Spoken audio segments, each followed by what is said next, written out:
तुमने कभी सोचा है कि अगर कर्ण के पास उसका कवच कुंडल अंत तक रहता तो क्या महाभारत का परिणाम वैसा ही होता? क्योंकि इतिहास कहता है कर्ण हारा था, पर सत्य कहता है धर्म और भाग्य के बीच सबसे भीषण युद्ध कर्ण ने ही लड़ा था। यह कथा है उस योद्धा की जो सूरज से जन्मा पर छाया में जिया, जिसने अपने शस्त्रों से नहीं अपनी प्रतिज्ञा से खुद को अमर बना लिया। सृष्टि के प्रारंभ में जब देवता और असुरों में युद्ध छिड़ा था, तब सूर्यदेव ने एक ऐसा कवच और कुंडल बनाया था जो न किसी अस्त्र से भेदे जा सकते थे, न अग्नि से जलाए जा सकते थे। यह तेज स्वयं सूर्य की किरणों से निर्मित था। और एक दिन यही दिव्य कवच कुंडल कुंती के गर्भ में जन्मे बालक के साथ प्रकट हुए। समय था द्वापर का प्रारंभ। धरती पर अधर्म का भार बढ़ रहा था। राजकुमारी कुंती तब युवा थी और अविवाहित भी, और आशी दुर्वासा के आश्रम में सेवा कर रही थी। उनकी तपस्या से प्रसन्न होकर आशी ने उसे एक वरदान दिया, कुंती, तुम जिस देवता का भी नाम स्मरण करोगी वह प्रकट होगा और तुम्हें पुत्र देगा। कुंती ने उस वरदान को एक खेल की तरह परखा। उस बाल्य जिज्ञासा में बिना परिणाम जाने कुंती ने सूर्यदेव को पुकार लिया। आकाश सुनहरा हो गया, हवा में गर्मी फैल गई और उनके सामने स्वयं सूर्य प्रकट हुए। उनका तेज इतना प्रखर था कि समूचा कक्ष स्वर्णिम हो गया। उनकी देह से प्रकाश फूट रहा था और उनकी वाणी में तेज। उन्होंने कहा, हे देवी, तुमने मुझे आह्वान किया है। तुम्हें एक ऐसा पुत्र प्राप्त होगा जो स्वयं सूर्य के तेज से जन्मेगा। और उस क्षण सूर्य की किरणों से एक बालक प्रकट हुआ। उसके शरीर पर स्वर्णिम कवच था और कानों में दिव्य कुंडल। सूर्य बोले, यह बालक मेरे अंश से उत्पन्न है। इसके कवच कुंडल इसकी रक्षा करेंगे जब तक यह धर्म का पालन करेगा। परंतु नियति अपनी चाल चल चुकी थी। उसी क्षण कुंती के हृदय में भय ने जन्म लिया। अविवाहित अवस्था में संतान, समाज क्या कहेगा, लोग क्या सोचेंगे? कुंती भय से कांपती हुई उस बालक को एक टोकरी में रखकर गंगा की धारा में बहा देती है। वह बालक बहता है, लहरों के साथ, आंसुओं के साथ। पर शायद भाग्य भी जानता था यह बालक इतिहास लिखेगा। गंगा की लहरों ने उसे बहाते बहाते एक नगर के किनारे पहुंचा दिया, अंग देश की धरती पर। वहां अधिरथ नामक एक सारथी और उसकी पत्नी राधा ने उस बालक को पाया। कवच कुंडल देखकर वे दंग रह गए। उन्होंने सोचा, यह कोई साधारण बालक नहीं हो सकता। राधा की ममता उमड़ पड़ी। उसने उस नवजात को अपनी गोद में उठा लिया, उसकी आंखों में झांका और उसी क्षण उसके हृदय में मातृत्व जाग उठा। अधिरथ ने धीरे से कहा, राधे, शायद यह किसी राजवंश का बालक है। देखो, इसके शरीर से कैसी दिव्य आभा निकल रही है। राधा ने उत्तर दिया, राजवंश का हो या देववंश का, आज से यह मेरा पुत्र है। और इस तरह गंगा से बहकर आया वह बालक अंग देश के सारथी के घर में पलने लगा। उसे नाम दिया गया कर्ण। रथ का सारथी होने के कारण वह समाज में सूत्रपुत्र कहलाया। परंतु उसकी आत्मा सूर्य की तरह तेजस्वी थी। हर सुबह जब वह सूर्य की ओर देखता तो उसके भीतर कुछ अनकहा हिलता, जैसे कोई अदृश्य संबंध हो उस तेजस्वी प्रकाश से।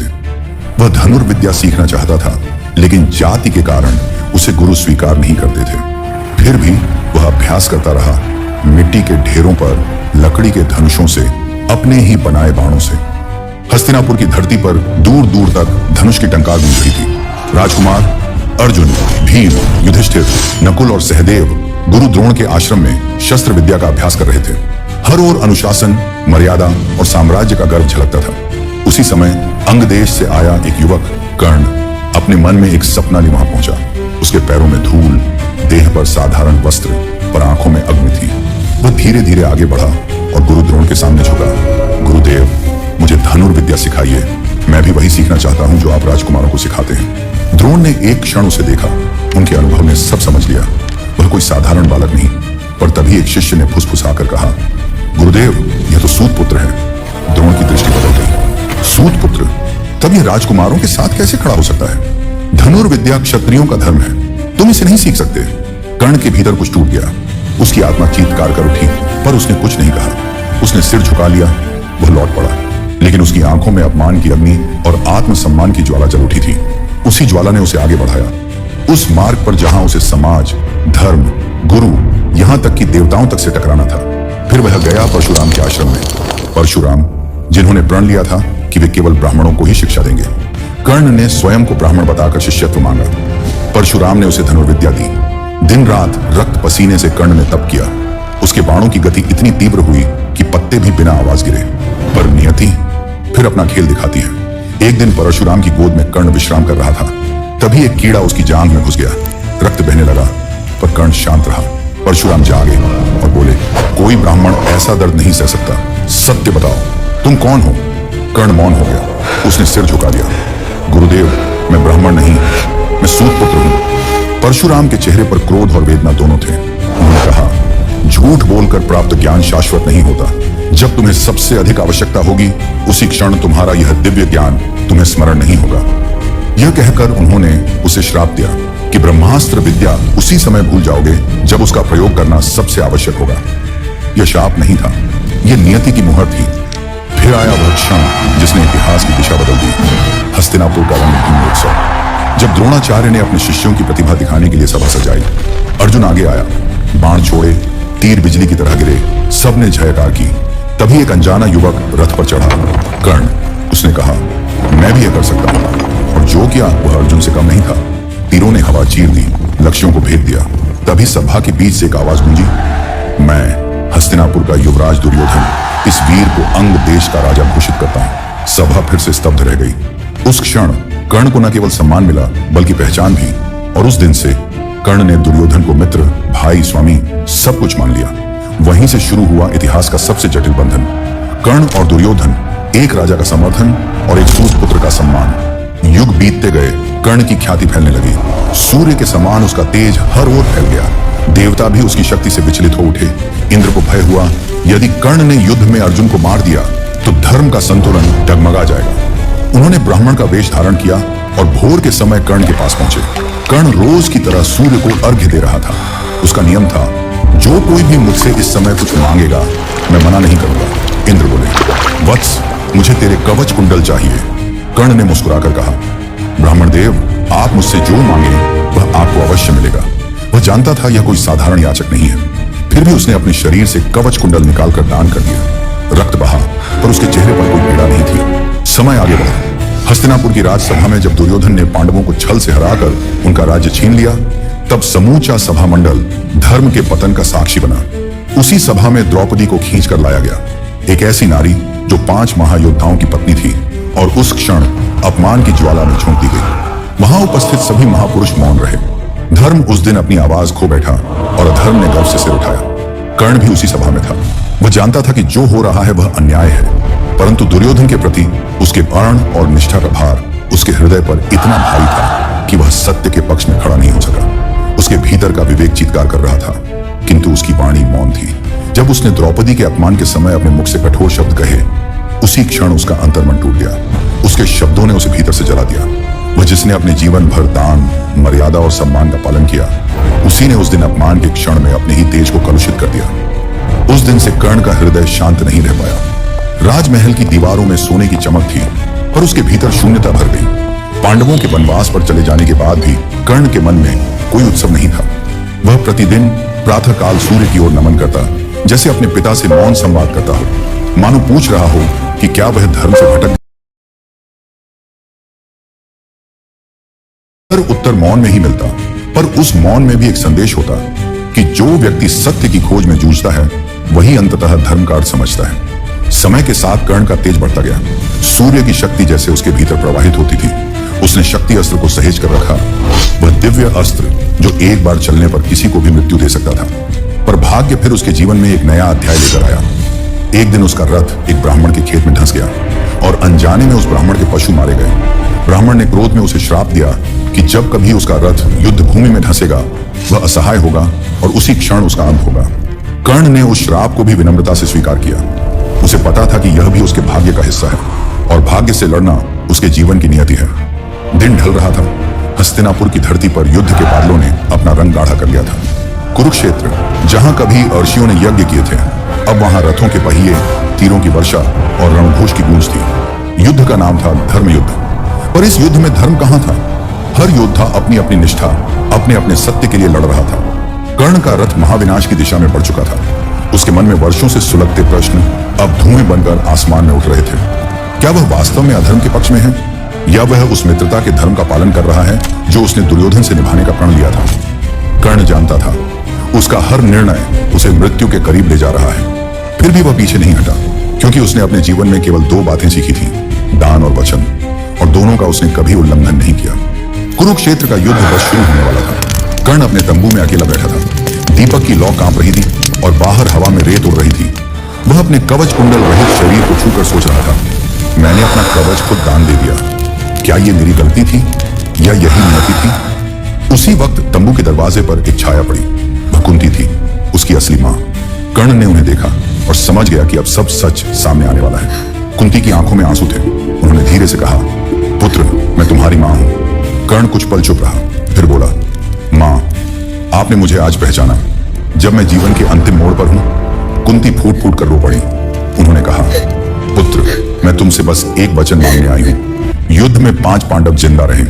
कर्ण ने मुस्कुराकर कहा, मां, 5 पांडव जिंदा रहेंगे, या तो मैं रहूंगा या अर्जुन। कुंती कुछ नहीं बोली। वह जानती थी उनका यह पुत्र वचन का पक्का है। वह चली गई और कर्ण फिर से अकेला रह गया। सूरज उगते ही कुरुक्षेत्र की धरती कांप उठी। शंख बजा। रणभूमि में दोनों सेनाएं आमने सामने थीं। कर्ण और अर्जुन, 2 महान योद्धा, एक दूसरे के सामने खड़े थे। कृष्ण अर्जुन के सारथी थे और सूर्यदेव की शक्ति कर्ण के भीतर जल रही थी। कर्ण के तीर आग की तरह उड़ रहे थे। अर्जुन के बाण बादलों की तरह बरस रहे थे। दोनों की शक्ति बराबर थी। कभी अर्जुन आगे बढ़ता, कभी कर्ण। हर तीर के साथ धरती कांप उठती। कर्ण ने एक बाण चलाया। अर्जुन का रथ कई कदम पीछे खिसक गया। कृष्ण मुस्कुराए और बोले, देखो पार्थ, यही है वह सूत पुत्र जिसे तुमने कभी छोटा समझा था। अर्जुन चुप रहा, पर उसकी आंखों में आग थी। तभी भाग्य ने वह किया जो भविष्य ने पहले से लिखा था।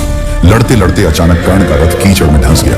वो नीचे कूदा और उसे निकालने लगा। उसे तुरंत ब्राह्मण का श्राप याद आ गया, जब तेरा रथ धंसेगा तू असहाय होगा। कर्ण ने अर्जुन से कहा, अर्जुन, जरा रुको। धर्म कहता है जब कोई निशस्त्र हो तब उस पर वार नहीं किया जाता। कृष्ण बोले, कर्ण, जब द्रौपदी को सभा में अपमानित किया जा रहा था तब धर्म कहां था? जब अभिमन्यु को सातों ने मिलकर मारा था तब धर्म कहां था? आज वही धर्म तुम्हारे सामने खड़ा है। कर्ण ने ऊपर आकाश की ओर देखा, फिर उसने धनुष उठाया, ब्रह्मास्त्र चलाने को तैयार हुआ। परंतु परशुराम का श्राप फिर जाग उठा। वह मंत्र भूल गया। उसका हाथ कांपने लगा। तभी कृष्ण ने अर्जुन से कहा, अब वार करो पार्थ। अर्जुन ने गांडीव उठाया और एक तीव्र बाण छोड़ा। वह सीधा कर्ण के सीने में जा लगा। कर्ण जमीन पर गिर पड़ा। उसकी सांसें धीमी हो गईं, पर चेहरे पर मुस्कान थी। कर्ण बोला, कृष्ण, मैंने जीवन भर दान दिया। आज मैं अपना प्राण भी दान करता हूं, अपने मित्र के लिए, अपने वचन के लिए, अपने धर्म के लिए। कृष्ण की आंखें भर आईं। उन्होंने कहा, कर्ण, तुम अधर्म के पक्ष में लड़े, पर तुम्हारा हृदय हमेशा धर्ममय रहा। तुम सूर्य के पुत्र हो और सूर्य कभी अंधकार में नहीं रहता। सूर्यास्त हो चुका था।